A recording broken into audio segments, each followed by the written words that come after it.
Attention, ce que tu vas entendre peut expliquer pourquoi ta famille souffre encore aujourd'hui. Ces mots résonnent comme une malédiction, une vérité interdite qui dérange. Mais parfois, pour comprendre pourquoi le malheur s'acharne, il faut oser regarder là où personne n'ose poser les yeux. Alain avait 26 ans. Ouvrier dans une compagnie étrangère, il se brisait le dos du matin au soir pour un salaire qui ne valait même pas la sueur de son front. Chaque jour, il rentrait avec les vêtements couverts de poussière, la peau marquée par la fatigue, et quelques pièces froissées dans la poche. Mia, 24 ans, sa femme, tressait les cheveux des femmes dans les quartiers.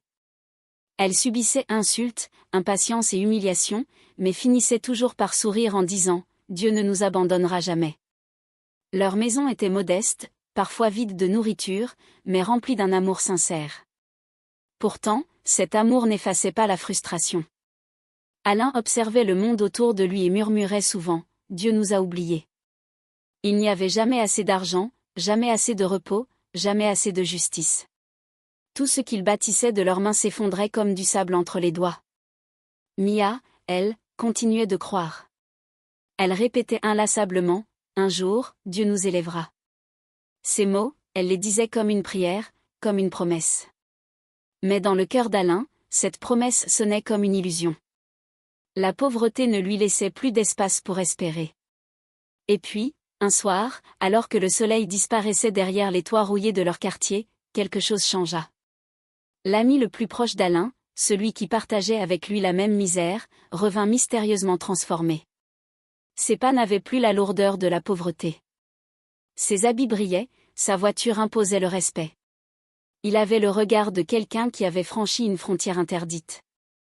Ce soir-là, sans le savoir, Alain entra dans un chemin où chaque choix allait coûter plus cher que l'or lui-même. Depuis son adolescence, Alain avait appris à marcher avec la faim comme compagne. Son enfance, c'était des chaussures trouées, des repas sautés et des nuits passées à fixer le plafond en se demandant pourquoi la vie frappait toujours les mêmes. À 16 ans déjà, il travaillait dans les champs d'autrui, espérant rapporter quelques pièces à sa mère veuve. La pauvreté, pour lui, n'était pas une saison passagère, mais un héritage qui semblait inscrit dans son sang. Et à 26 ans, il regardait sa vie et murmurait souvent « Est-ce que Dieu a oublié que j'existe ?» C'est dans cette misère qu'il rencontra Mia. Elle n'avait rien, mais elle avait un sourire qui réchauffait les âmes les plus froides. Ils s'étaient rencontrés un jour banal, dans un marché poussiéreux, là où les rêves se vendent moins cher que le manioc. Mia avait vu en Alain autre chose qu'un pauvre, elle avait vu un homme digne malgré ses haillons, un cœur malgré la misère. Quand elle accepta de marcher à ses côtés, tout le monde lui dit « Tu vas souffrir, tu vas regretter ». Mais Mia avait répondu simplement « Je préfère souffrir avec lui que rire avec un autre ». Ces mots avaient marqué Alain, mais ils étaient aussi un fardeau. Comment accepter l'amour d'une femme quand on n'a rien à lui offrir ? Chaque soir, il se couchait avec la honte de n'avoir pas assez, la peur de voir Mia partir. Pourtant, elle restait. Elle riait même parfois, dans cette maison sans meubles, comme si la pauvreté n'avait aucun pouvoir sur elle. Mais ce rire, au lieu de rassurer Alain, l'écrasait. Il se disait, si Dieu nous voit, pourquoi il laisse une femme comme Mia dormir le ventre vide ? Peu à peu, il commença à douter de toute prière. Alors, Alain se fit une promesse, il allait tout tenter. Il accepta les travaux les plus humiliants, les corvées les plus ingrates.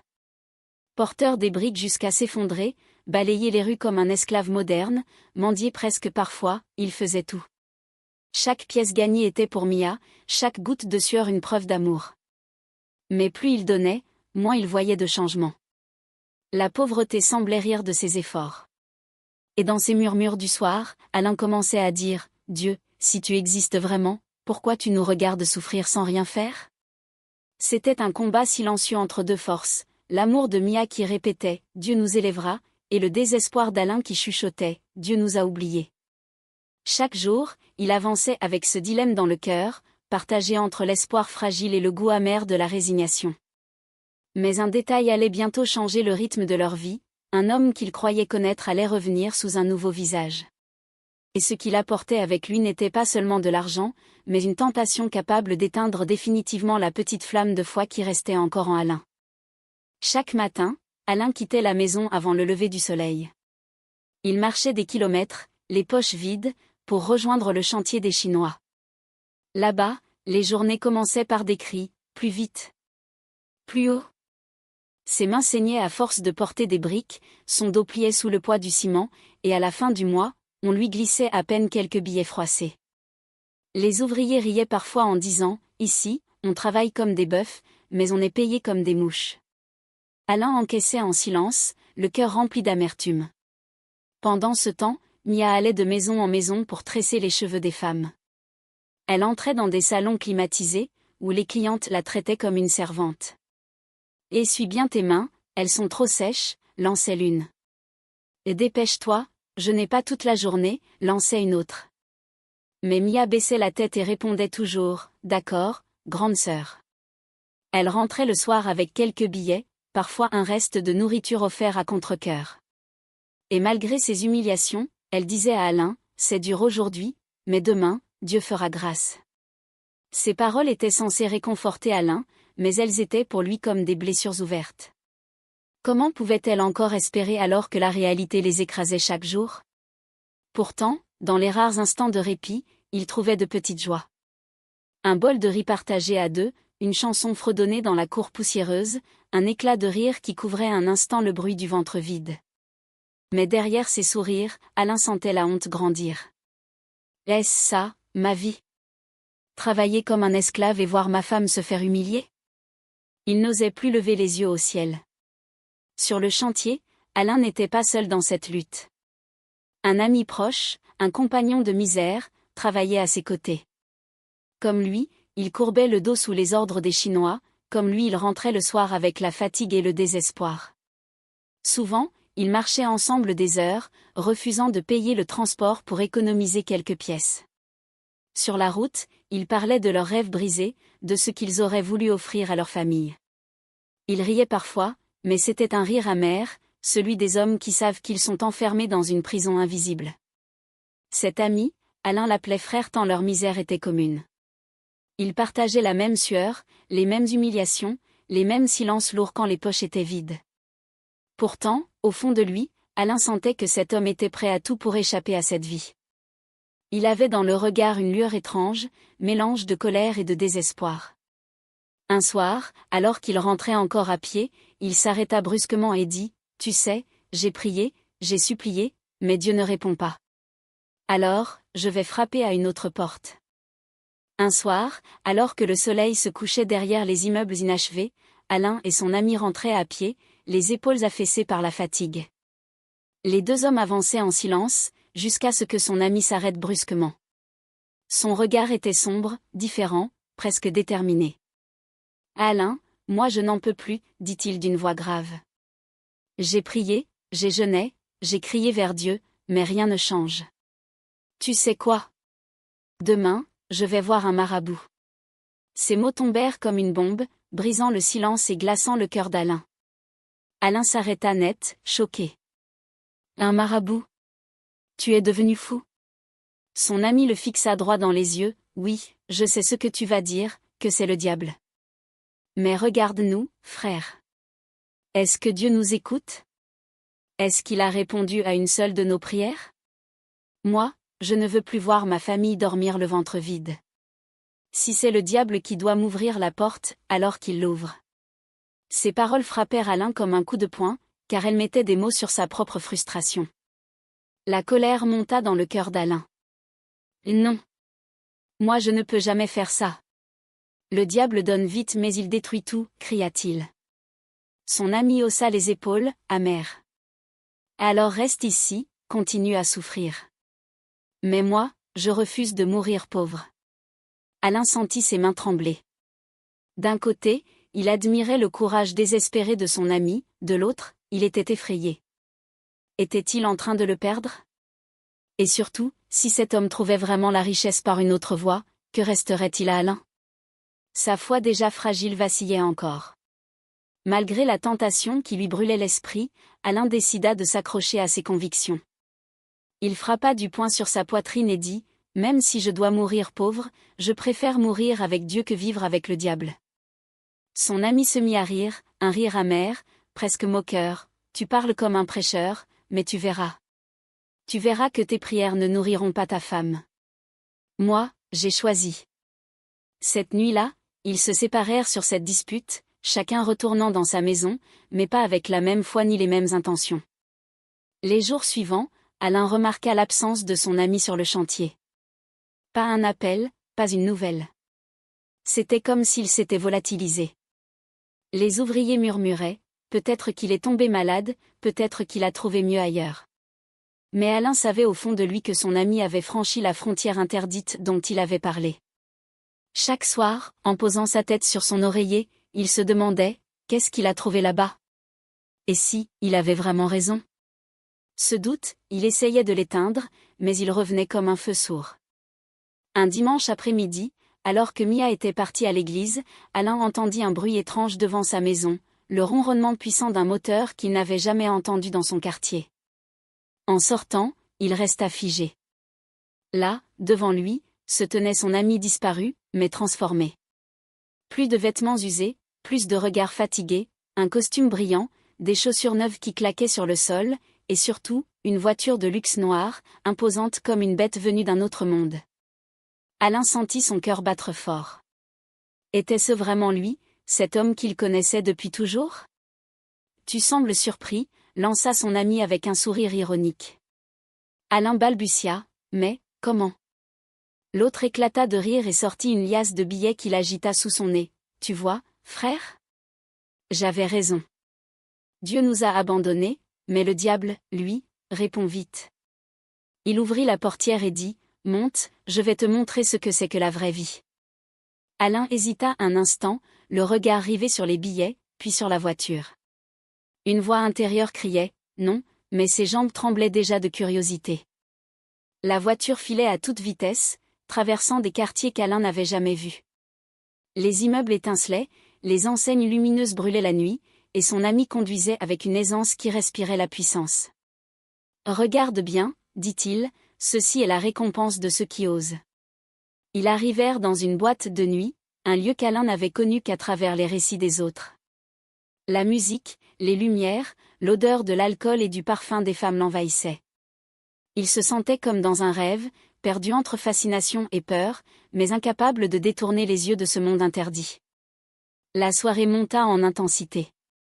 Autour de leur table garnie de bouteilles chères, des femmes aux sourires éclatants s'approchèrent. Son ami lui chuchota, « Ce soir, oublie tes soucis. » Plus tard, ils quittèrent la boîte pour un hôtel de luxe. Dans la chambre, Alain céda à la tentation, passant la nuit avec deux femmes qu'il ne connaissait pas. Pour la première fois, il goûta au luxe, à la chair, à l'excès. Il oublia Mia, il oublia Dieu, il oublia même la misère. Ce qu'il croyait inaccessible se trouvait maintenant devant lui, offert comme un festin interdit. Mais le lendemain matin, en rentrant chez lui, le choc fut brutal. Sa maison, faite de murs décrépits et de meubles usés, lui parut soudain insupportable.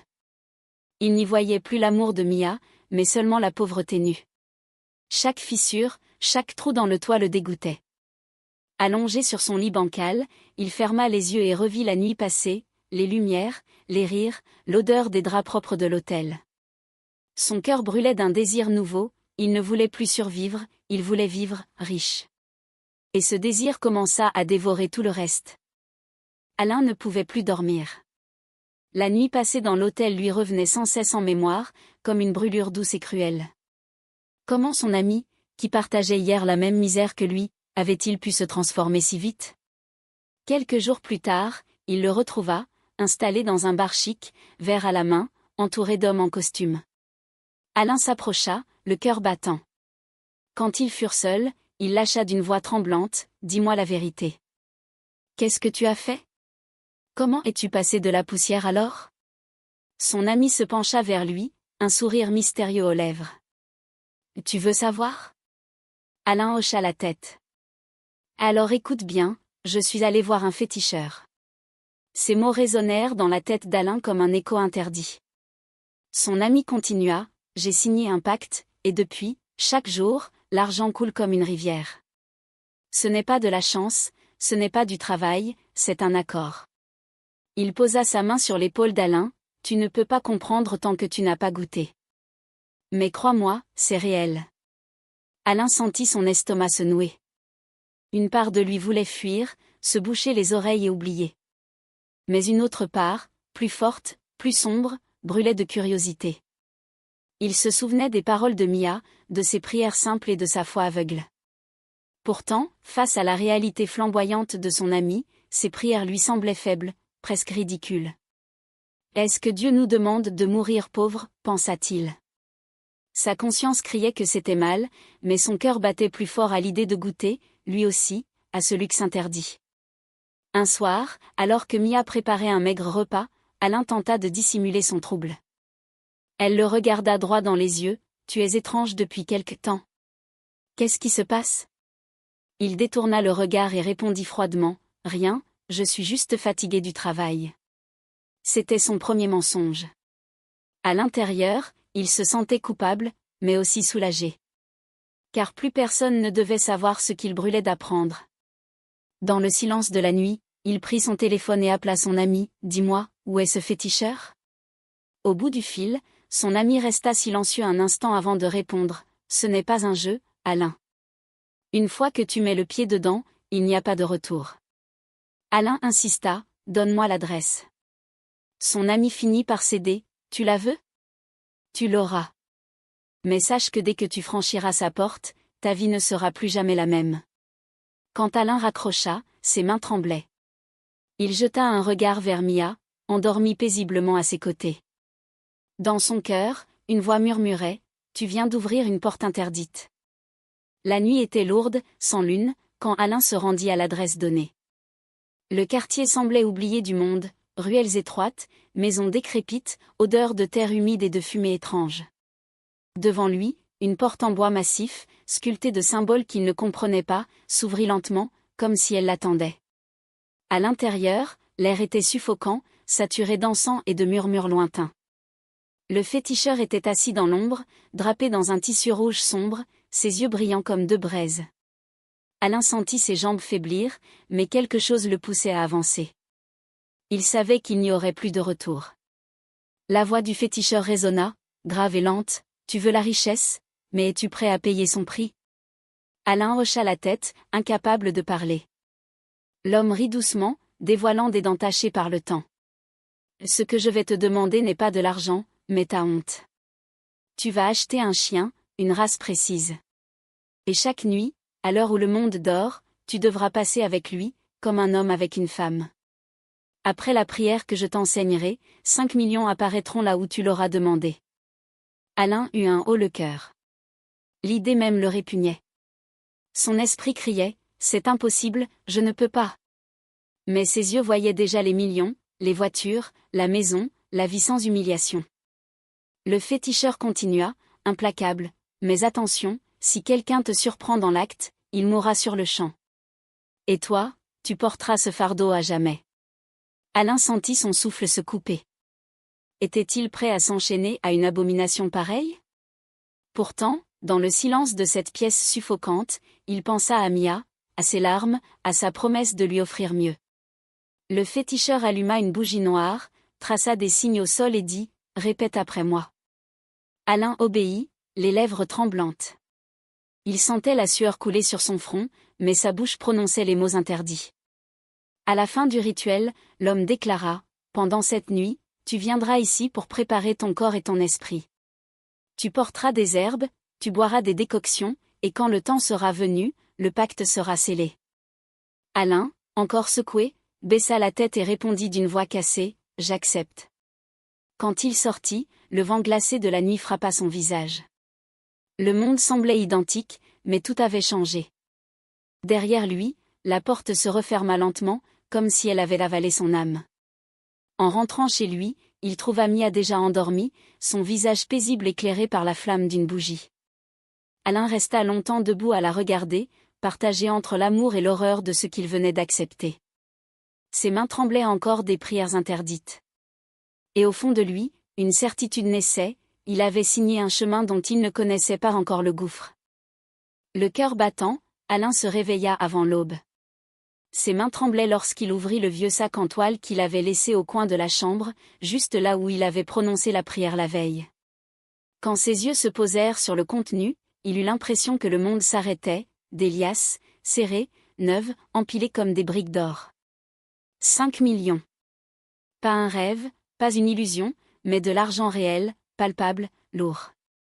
Alain s'assit, incapable de respirer. Toute sa vie, il avait couru après des miettes, et en une nuit, le pacte avait renversé l'ordre du monde. Il referma précipitamment le sac lorsque Mia s'étira dans son sommeil. Son premier réflexe fut de sourire, mais aussitôt un frisson d'angoisse le traversa. Que dirait-elle si elle découvrait la vérité? Quand elle ouvrit les yeux, il lui tendit une liasse de billets, feignant l'indifférence. « J'ai trouvé un nouveau travail, il paie bien », lâcha-t-il d'une voix faussement assurée. Les yeux de Mia s'illuminèrent, remplis de gratitude et de fierté. Elle se jeta dans ses bras. « Tu vois? Je t'avais dit que Dieu allait nous élever. » Alain serra sa femme en silence, le mensonge collé aux lèvres. Toute la journée, Alain resta ivre de cette découverte. L'argent coulait enfin vers lui, mais avec un arrière-goût amer. Quand il acheta discrètement de la nourriture en abondance, il sentit les regards curieux du voisinage. Quand il offrit un peu d'argent à sa sœur, celle-ci le regarda avec admiration. « Que Dieu t'a béni, Alain. » Mais au fond, il savait. Ce n'était pas Dieu, c'était un marché noirci par la honte. Chaque sourire reçu en retour lui rappelait la vérité, il n'était plus un simple homme pauvre, il était devenu le porteur d'un secret indicible. Pour mieux cacher son secret, Alain décida de cultiver une image généreuse. Il donna de petites sommes à des proches, assez pour paraître noble, mais jamais assez pour éveiller des soupçons. « Je partage ce que j'ai », disait-il, tout en gardant l'essentiel pour sa nouvelle vie. Le soir, quand Mia lui posait des questions, il répétait inlassablement « Mon nouveau travail me prend beaucoup de temps, mais c'est enfin payant. » Peu à peu, il construisait une façade, celle d'un homme béni par la chance, alors qu'en vérité, il devenait l'esclave d'un rituel nocturne. Mais très vite, Alain se rendit compte que cet argent n'était pas seulement une bénédiction. C'était une drogue. Le matin, il voulait sentir à nouveau le frisson de découvrir les liasses dans son sac. Chaque jour, son appétit grandissait, et ses mensonges avec lui. Il vivait désormais dans deux mondes, le jour, mari aimant et travailleur modèle, la nuit, pactisant avec l'ombre, accomplissant des actes qu'il ne pouvait même pas nommer. Et tandis que Mia continuait de prier en croyant aux promesses de Dieu, Alain, lui, plongeait de plus en plus dans une richesse qu'il ne contrôlait déjà plus. Avec les millions qui affluaient chaque matin, Alain comprit vite qu'il lui fallait organiser sa double vie. Il loua en secret une maison luxueuse, bien plus belle que la sienne, et y installa le chien, véritable gardien de son pacte. Cette demeure, cachée dans un quartier riche, était son sanctuaire de honte, inaccessible à Mia. Puis, pour effacer les soupçons, il offrit à sa femme une villa respectable dans un quartier plus aisé. Mia, émerveillée, croyait à un miracle divin. Mais derrière chaque sourire, Alain répétait le même mensonge, « Je travaille la nuit. » La nuit, pourtant, n'était pas faite de travail honnête. Tandis que Mia dormait dans leur villa, Alain sortait en douce. Parfois, il allait vers la maison secrète où l'attendait le rituel. D'autres soirs, il retrouvait ses nouveaux amis, des hommes riches qui connaissaient les mêmes plaisirs, les mêmes secrets. Ensemble, ils écumaient les bars et les boîtes, entourés de femmes attirées par leur argent. Les billets coulaient à flot, les bouteilles s'alignaient sur les tables, et Alain, grisé, ne se souvenait plus du pauvre ouvrier qu'il avait été. La misère lui semblait désormais un cauchemar lointain. Mais chaque retour à l'aube était marqué d'un malaise profond. Devant Mia, il jouait le rôle du mari responsable, racontant de faux récits de chantiers nocturnes et de réunions interminables. Elle le croyait, priant encore plus fort pour ce « travail » qui changeait leur vie. Pourtant, dans le miroir, Alain voyait un autre homme, ses yeux brillaient d'une fierté arrogante, ses gestes perdaient leur douceur. L'argent avait commencé à corrompre son cœur. Là où il voyait autrefois une femme fidèle et courageuse, il voyait maintenant une compagne simple, incapable de suivre la cadence de sa nouvelle existence. Bientôt, Alain ne se contenta plus de quelques soirées. Il s'enfonça dans l'excès. Les fêtes devinrent fréquentes, les femmes nombreuses. Chaque nuit, il voulait repousser les limites, comme pour prouver qu'il avait conquis le monde. Il distribuait l'argent comme un roi, achetait des vêtements hors de prix, collectionnait les voitures. Son nom circulait dans les quartiers riches, et on le saluait comme un homme puissant. Mais derrière cette façade, il n'était qu'un prisonnier. Car plus il goûtait au luxe, plus il était obligé de retourner vers le chien, vers ce rituel infâme qui nourrissait sa gloire. Mia, aveuglée par l'illusion, ne voyait qu'un miracle. Elle remerciait Dieu chaque soir pour cette vie nouvelle. Alain, lui, ne pouvait plus dormir en paix. Chaque fois qu'il posait la tête sur l'oreiller, il entendait les rires de ses maîtresses se mêler aux prières de sa femme. Son cœur battait entre deux mondes, celui de l'amour sincère et celui de la corruption totale. Peu à peu, l'ouvrier pauvre disparaissait, remplacé par un homme arrogant, affamé, insatiable. Mais dans l'ombre, une vérité inévitable s'approchait, aucune richesse née de la nuit ne brille éternellement. Avec le temps, les yeux de Mia commencèrent à remarquer ce que son cœur refusait d'admettre, quelque chose clochait. Chaque soir, Alain disparaissait en prétextant son travail nocturne.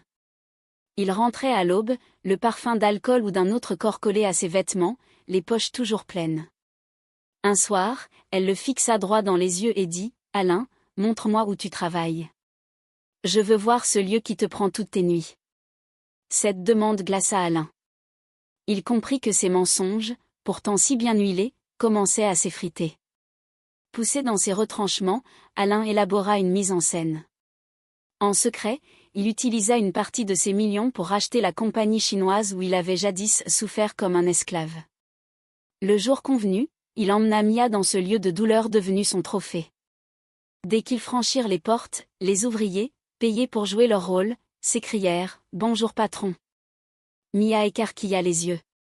Même le contremaître qui autrefois criait sur Alain se tenait droit, la tête baissée devant lui. La scène semblait irréelle, comme si Dieu lui-même avait renversé les rôles. Les larmes montèrent aux yeux de Mia. Elle se tourna vers son mari et murmura « Je savais.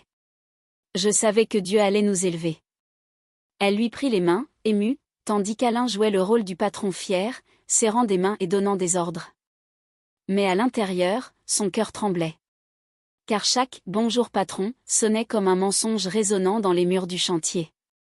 Pourtant, il savoura l'illusion. Il n'était plus le pauvre ouvrier humilié, il était le maître des lieux. Et ce regard de fierté dans les yeux de Mia valait plus que tout. Dans son bureau flambant neuf, Alain s'assit dans le fauteuil où jadis son ancien patron l'avait insulté. Il fit signe à Mia de s'approcher et dit doucement « Tout cela, c'est pour toi. » Mia éclata en sanglots et tomba dans ses bras. Ce jour-là, ils renouèrent une intimité qu'ils avaient perdue. L'amour, étouffé par les mensonges et la distance, sembla renaître. Ils s'aimèrent dans ce bureau, comme pour sceller une nouvelle page de leur histoire. Alain, dans un mélange de culpabilité et de fierté, goûta à ce moment comme à une victoire sur le passé. Pour Mia, plus aucun doute, c'était un miracle. Elle priait chaque soir avec une conviction plus forte que jamais, remerciant Dieu pour ce mari, béni. Alain, lui, jouait son rôle à la perfection, offrant cadeaux et tendresse pour étouffer ses soupçons. Mais derrière ce tableau d'amour ravivé, il savait que tout n'était qu'un décor fragile, soutenu par des rituels obscurs. Et plus il voyait Mia prier avec ferveur, plus il se sentait comme un imposteur assis sur un trône maudit. Car au fond, il savait qu'un mensonge, aussi parfait soit-il, finit toujours par se fissurer. Quelques mois plus tard, la vie d'Alain et Mia n'avait plus rien de commun avec celle qu'ils avaient connue. Ils voyageaient désormais en jet privé, accueillis par des hôtesses souriantes et des verres de champagne étincelants. À travers les hublots, Alain observait les nuages et se disait « Hier encore, je marchais des kilomètres pour économiser 100 francs. Aujourd'hui, je vole au-dessus du monde. » Mia, rayonnante, filmait ces instants, croyant à une grâce divine. Mais derrière le sourire figé d'Alain, un poids grandissait, il savait que chaque luxe payé dans ce ciel avait été arraché à la nuit. Le couple devint bientôt l'image du succès. Sur les plages dorées des Caraïbes, ils posaient main dans la main, admirés par les regards envieux. Dans les hôtels 5 étoiles, le personnel se courbait devant eux. Ils passèrent des vacances de rêve, voitures décapotables, restaurants luxueux, soirées privées. Mia répétait sans cesse « Tu vois, Alain ? Dieu ne nous a jamais oubliés. » Chaque mot était pour elle une louange, mais pour Alain, une blessure. Car il savait que ce n'était pas Dieu qui les avait portés jusque-là, mais un pacte scellé dans l'ombre. Peu à peu, la gloire devint une prison. Alain était invité dans des réceptions, cité en exemple par ceux qui hier le méprisaient. On l'admirait pour son ascension fulgurante, on lui demandait son secret. Il souriait, feignant l'humilité, le travail, la persévérance, et la grâce de Dieu. Mais chaque fois qu'il prononçait ces mots, il sentait un frisson de honte. Il n'était pas un modèle, il était un imposteur. Et plus les regards l'adoraient, plus sa conscience hurlait. Derrière l'image du mari parfait et de l'homme influ, il se voyait comme une coquille vide, rongée par le secret. Pour étouffer sa culpabilité, Alain s'enfonça encore plus dans les plaisirs. Il acheta de nouvelles villas, investit dans des affaires brillantes, multiplia les fêtes. À chaque vacarme de musique, à chaque éclat de rire, il cherchait à recouvrir le silence de son âme. Mia, fière de son mari, ne voyait que l'homme respectable qui redonnait honneur à leur nom. Mais Alain, lui, savait qu'il ne fuyait pas vers le luxe, il fuyait loin de lui-même. Chaque dépense, chaque voyage n'était qu'une tentative désespérée d'oublier que ses mains étaient tachées par le prix du pacte.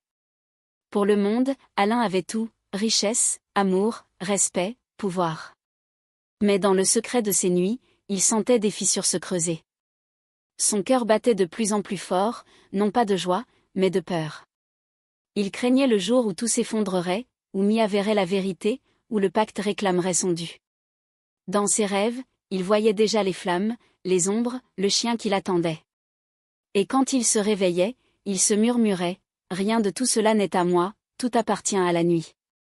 Pris dans le tourbillon du luxe et des voyages, Alain oublia l'essentiel, son pacte. Pendant presque un mois, il n'approcha plus la maison secrète où vivait le chien. L'argent continuait d'apparaître, et il se dit « Peut-être que tout ça n'était qu'une étape, peut-être que je suis enfin libre ». Mais cette illusion vola en éclats le soir où il franchit à nouveau la porte de la demeure. Le chien, jadis docile, se dressa devant lui, les crocs sortis, les yeux rouges de colère. Pour la première fois, Alain comprit que cette richesse avait ses chaînes invisibles. Le chien bondit, manquant de le mordre. Alain recula, le souffle coupé, le cœur tambourinant. Il s'enfuit dans la nuit et appela aussitôt le féticheur. La voix grave résonna au bout du fil, « Imbécile. On ne joue pas avec un pacte. Tu crois pouvoir prendre l'argent et oublier le rituel ?» Alain, tremblant, balbutia, « Je croyais que ce n'était plus nécessaire. » Le féticheur explosa, « Tu devais le faire 4 fois par semaine. 4. Tu as rompu l'équilibre. C'est pour ça que la bête veut ta chair. » Le sol se dérobait sous ses pieds. Alain comprit qu'il n'était pas le maître de sa fortune, mais l'esclave d'un rythme infernal. Tout son corps tremblait d'horreur. Comment en était-il arrivé là? Il avait cru acheter une liberté, mais il avait seulement troqué sa dignité contre des chaînes invisibles. Chaque image du chien, chaque aboiement résonnait comme une menace, « Tu es à moi. » Et au fond de lui, Alain le savait, il n'avait plus de sortie. Le luxe n'était pas une victoire, c'était une prison dorée. Le lendemain, il retourna à la maison du chien, la peur dans les entrailles. Le féticheur l'avait prévenu, « Demande pardon à la bête, reprends ton rituel, ou elle t'avalera tout entier. » Alain, trempé de sueur, se mit à genoux devant l'animal. Il prononça les prières interdites, le cœur serré, puis reprit l'acte maudit. Chaque seconde était une torture, mais il se força à aller jusqu'au bout. Le matin venu, les millions étaient de retour. Mais cette fois, en serrant l'argent contre sa poitrine, Alain ne ressentit pas de joie. Seulement de la peur. À partir de ce jour, Alain vécut dans la terreur. 4 fois par semaine, il se rendait à la maison secrète, comme un prisonnier ramené à sa cellule. Chaque rituel lui volait un peu plus son âme, et chaque retour vers Mia devenait un mensonge plus lourd à porter. Le luxe brillait toujours autour de lui, mais son cœur était couvert d'ombre. Dans ses cauchemars, il revoyait les crocs du chien, ses yeux enragés, prêts à le dévorer à la moindre négligence. Il comprit alors une vérité glaciale, il avait signé non pas un pacte, mais une condamnation. Quelques semaines après avoir repris le rituel, Alain sentit son corps faiblir. Ses muscles se vidaient de leur force, sa peau devenait pâle, ses nuits étaient hantées de sueur froide. Un soir, il s'effondra brutalement devant Mia, qui cria à l'aide. À l'hôpital, les médecins s'agitèrent, mais aucun traitement ne semblait fonctionner. Ses organes lâchaient sans raison apparente. Puis, un matin, il sombra dans un coma profond. Son corps gisait inerte sur le lit blanc, mais son esprit fut projeté ailleurs, dans un monde où le temps ne ressemblait plus au temps des vivants.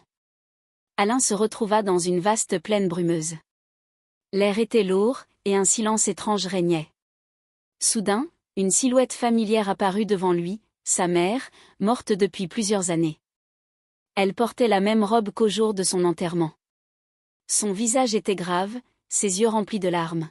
« Mon fils » dit-elle d'une voix tremblante. Alain tomba à genoux, bouleversé. « Maman. Pardonne-moi, j'ai tout fait pour sortir de la pauvreté. » Mais elle secoua la tête. « Ce que tu as fait ne t'a pas libéré. Tu as enchaîné ta propre lignée. » Ces mots résonnèrent comme des coups de marteau dans le cœur d'Alain. « Que veux-tu dire » demanda-t-il, désespéré. Sa mère s'approcha et posa une main glaciale sur son épaule. « Chaque nuit avec cet animal, tu recevais de l'argent, mais en échange, il prenait tes enfants. Tu n'auras jamais de descendance. Et pire encore, ta famille entière portera cette malédiction. Ceux qui n'ont pas encore d'enfants n'en auront jamais. Ceux qui en ont déjà verront leur lignée s'éteindre. » Alain sentit son âme se fissurer. Il avait cru se sacrifier pour sa famille, mais il venait de la condamner. Il se jeta au sol, pleurant, frappant la terre de ses poings. « Non. Ce n'est pas possible. Je voulais seulement aider. » Sa mère le regarda avec tristesse. « Tu as cru que c'était un petit pacte, mais il n'existe pas de petit pacte avec les ténèbres. Chaque richesse qu'ils offrent cache un prix plus lourd que l'or lui-même. » Alain cria de toutes ses forces. « Alors comment briser cela ?» Mais sa mère commença à s'éloigner dans la brume, murmurant seulement « Prie, cherche la délivrance, c'est ton seul espoir. » Puis tout disparut. La plaine, la silhouette, la voix maternelle. Alain sentit un poids immense l'écraser, comme si la vérité révélée venait de broyer son âme. 2 semaines plus tard, son corps immobile s'agita enfin. Ses yeux s'ouvrirent dans la chambre d'hôpital. Mia, en larmes, se jeta sur lui, criant son nom et remerciant Dieu pour ce miracle. Mais Alain, derrière son regard fatigué, savait. Sa vie n'était plus seulement marquée par un pacte, elle était désormais une malédiction qui courait dans ses veines et dans celles de toute sa famille. Et ce secret, il ne pouvait le partager. Quand Alain ouvrit enfin les yeux, après 2 longues semaines de coma, la première chose qu'il vit fut le visage de Mia baigné de larmes. Elle tomba à genoux, ses mains serrant les siennes avec force. « Et Seigneur, merci. Merci pour ce miracle » cria-t-elle à voix haute, bouleversée. Les infirmières entrèrent en courant, stupéfaites de voir l'homme qu'elles croyaient perdu revenir à lui. Pour Mia, il n'y avait pas de doute, Dieu venait de faire ce qu'aucun médecin ne pouvait accomplir. Mais pour Alain, ce réveil avait le goût amer d'un rappel. La vérité le suivait toujours. Les jours suivants, Mia ne cessait de chanter et de prier autour de lui. Elle répétait « Je savais que Dieu nous élèverait. Tu es la preuve vivante que la prière ne meurt jamais. » Alain, affaibli, souriait en silence, mais ses yeux restaient vides. Car il savait que ce n'était pas un miracle, c'était un avertissement. La vision de sa mère résonnait encore en lui, brûlant ses entrailles. Chaque mot de Mia le transperçait comme une lame. Il ne pouvait plus rester prisonnier de ce secret. S'il voulait survivre, il devait chercher une délivrance, coûte que coûte. Alain prit alors une décision douloureuse, trouver un homme de Dieu capable de l'aider. Il chercha dans la ville, demandant discrètement des noms. Finalement, on lui parla d'un guide spirituel respecté, connu pour sa capacité à briser les chaînes invisibles. Alain s'y rendit, le cœur battant, la honte collée au visage. Quand il se retrouva assis devant l'homme, il éclata en sanglots et raconta tout. Pas un détail ne fut épargné, les nuits avec le chien, l'argent maudit, les mensonges à Mia, la vision de sa mère. Tout sortit comme un poison qu'il vomissait enfin. Le guide spirituel resta silencieux, les yeux fermés, puis dit d'une voix grave, « Ta mère t'aime encore, même depuis l'au-delà. Si elle t'a parlé, c'est parce que Dieu veut te donner une dernière chance. » Mais sache ceci, ce genre de pactes ne seront pas en un jour. Tu dois t'humilier, prier, jeûner, supplier. Et pas seulement toi, ceux qui ont touché ton argent doivent aussi demander pardon, sinon la malédiction continuera. Alain hocha la tête, déterminé. Pour la première fois depuis longtemps, il sentit qu'une porte de sortie existait, mais elle serait douloureuse. Le mois suivant fut un désert spirituel. Alain jeûna, pria, s'agenouilla jour et nuit. Chaque parole, chaque confession était une lutte contre l'ombre qui l'enchaînait.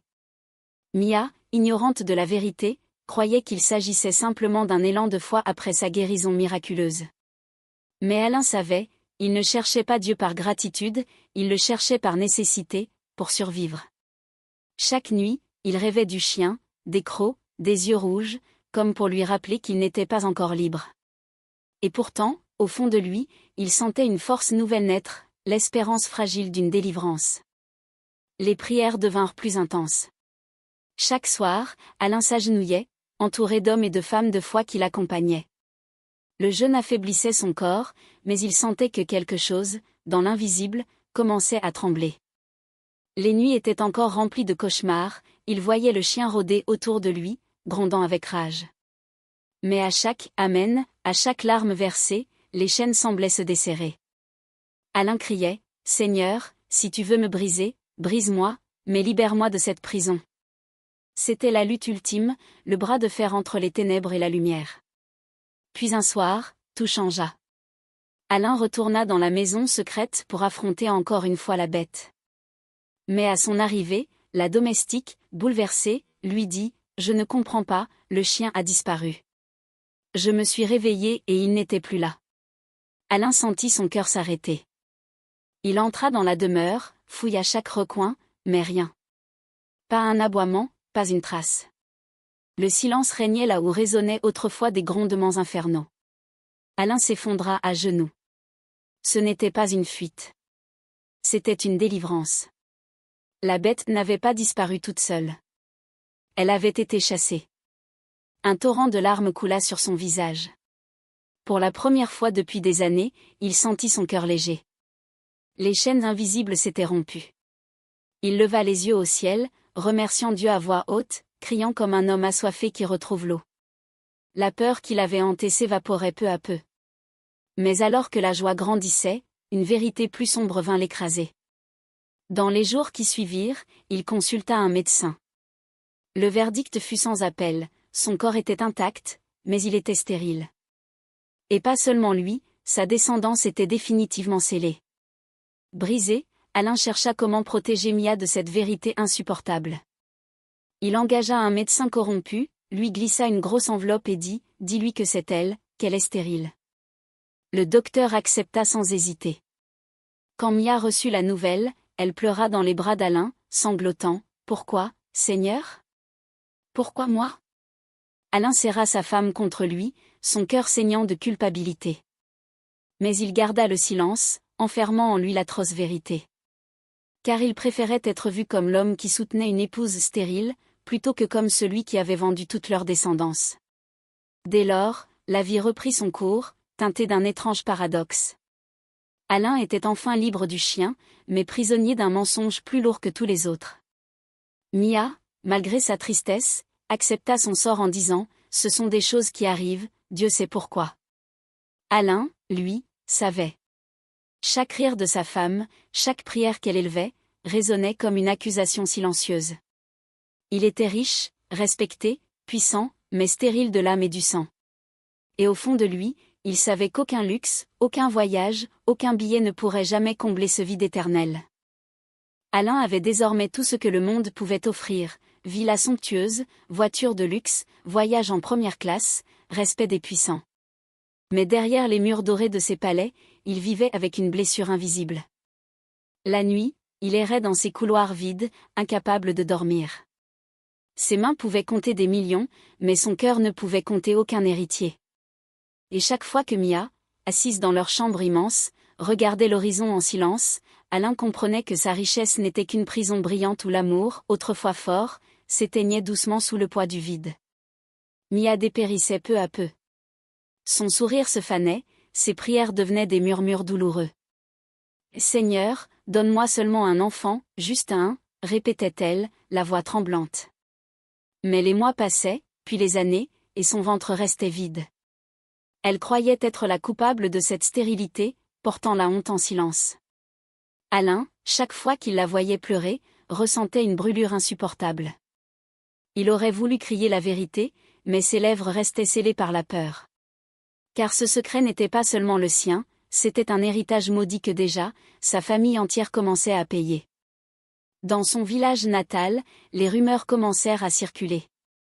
Ses frères, ses sœurs, ses cousins, tous connaissaient des difficultés étranges. Des couples mariés depuis des années n'avaient toujours pas d'enfants. Ceux qui en avaient en perdirent soudain, sans explication médicale. Les anciens murmuraient, cette famille est frappée d'une main invisible.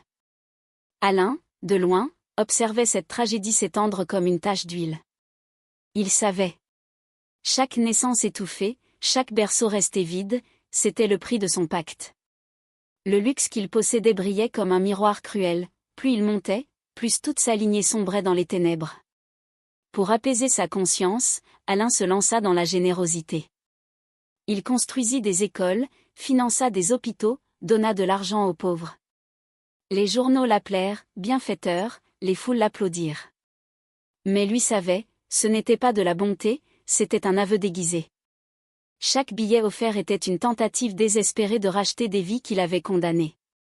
Mais aucun sourire d'enfant orphelin, aucune bénédiction reçue ne pouvait effacer l'absence d'héritier dans son propre sang. Sa fortune devenait une offrande inutile posée sur un autel invisible, un sacrifice qui n'apaisait jamais le prix payé. Ainsi, Alain vécut dans un paradoxe cruel, riche aux yeux du monde, mais pauvre de l'intérieur. Ses voitures rugissaient, mais sa maison résonnait de silence. Mia priait encore, croyant que Dieu finirait par lui faire grâce, ignorant que son mari avait vendu leur descendance pour un luxe éphémère. Dans les réunions de famille, les regards devenaient lourds, chargés de questions. Mais personne n'osait parler.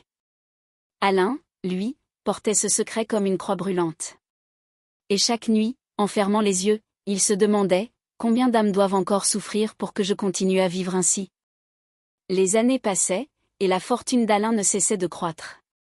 Il possédait des immeubles, des entreprises, des terrains, des voitures rares. Aux yeux du monde, il était un exemple, une légende vivante. Mais dans le silence de ses nuits, une vérité implacable le rongeait, chaque pierre de son empire reposait sur des larmes invisibles. Sa richesse n'était pas née de son travail, ni même de sa chance. Elle était bâtie sur la souffrance silencieuse des siens, condamnés à voir leur descendance s'éteindre. Chaque succès sonnait pour lui comme une cloche funèbre. Pour calmer ce poids insoutenable, Alain redoubla de générosité. Il finança des orphelinats, éleva des enfants abandonnés, offrit des bourses à des étudiants pauvres. On le célébrait partout, c'est un homme au grand cœur. Mais il savait. Il ne donnait pas par bonté, il donnait pour anesthésier sa conscience. Chaque billet offert était une excuse, chaque sourire reçu une tentative de rachat.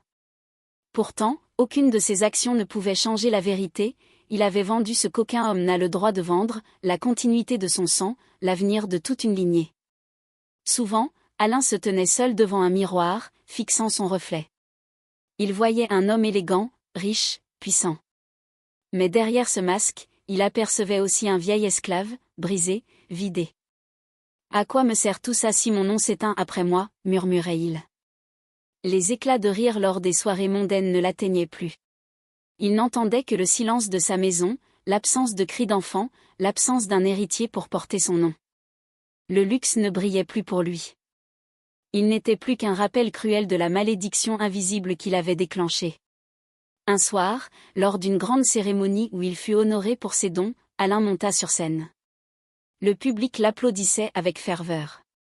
Il sourit, leva la main, mais à l'intérieur, il ne sentait rien. Chaque acclamation sonnait comme une moquerie. Quand il prit la parole, il resta figé un instant, les yeux noyés. « L'argent » murmura-t-il, ne rachète jamais ce que l'on a perdu. La salle applaudit sans comprendre la profondeur de ses mots. Mais lui savait, sa générosité n'était qu'une façade. Car rien, absolument rien, ne pouvait effacer la vérité gravée dans son âme. Aujourd'hui encore, l'histoire d'Alain résonne comme une mise en garde silencieuse. Il avait cru gagner le monde, mais il avait perdu sa descendance. Sa richesse brillait aux yeux des hommes, mais ses nuits restaient peuplées de fantômes. Et toi qui écoutes cette histoire, pose-toi une question, sais-tu vraiment ce que tes ancêtres ont signé? Peut-être que ta souffrance, ton retard, ton infertilité, ne viennent pas de toi, mais d'un pacte ancien qui te poursuit encore. L'argent facile séduit, mais il laisse toujours une cicatrice. La vraie richesse, elle, ne détruit jamais, elle donne la vie. Alain avait gagné ce que beaucoup rêvent d'obtenir, le luxe, l'influence, le respect des foules. Mais derrière les murs dorés de ces villas, il vivait une réalité que personne n'enviait, il avait perdu ce qu'aucune richesse ne pouvait racheter. Sa descendance. Son nom. Sa lignée. Les millions s'empilaient, mais son sang s'était éteint. Et chaque sourire de Mia, chaque prière qu'elle élevait dans l'innocence, résonnait comme une gifle, rappelant le prix caché de ses choix. L'histoire d'Alain n'est pas seulement celle d'un homme. C'est une parabole universelle. L'argent facile existe, oui. Il arrive vite, séduit fort, enivre les âmes. Mais derrière ces lumières, il cache toujours une facture. Et cette facture est toujours plus lourde que l'or lui-même. Car les pactes ne se paient pas seulement avec la main qui signe, mais avec tout le sang qui coule dans une famille. Les liens invisibles sont réels. Une décision prise dans l'ombre peut poursuivre une descendance entière. Beaucoup souffrent aujourd'hui sans comprendre pourquoi, prières sans réponse, projets qui échouent, familles brisées, infertilité mystérieuse. Et parfois, la racine se trouve dans un pacte ancien, signé par un parent qui croyait acheter la richesse, mais qui a vendu la paix de toute une génération. Pourtant, il existe un espoir. Car si l'argent facile enchaîne, Dieu libère. Si les pactes détruisent, la grâce restaure. Peu importe le poids du passé, peu importe la noirceur du lien, il y a une force capable de briser les malédictions invisibles. Cette force, c'est la main de Dieu. Alors aujourd'hui, ne reste pas spectateur. Écris en commentaire avec foi. Seigneur, brise tous les liens cachés dans ma vie et dans ma famille. Car l'histoire d'Alain est un avertissement. Mais la tienne peut devenir un témoignage.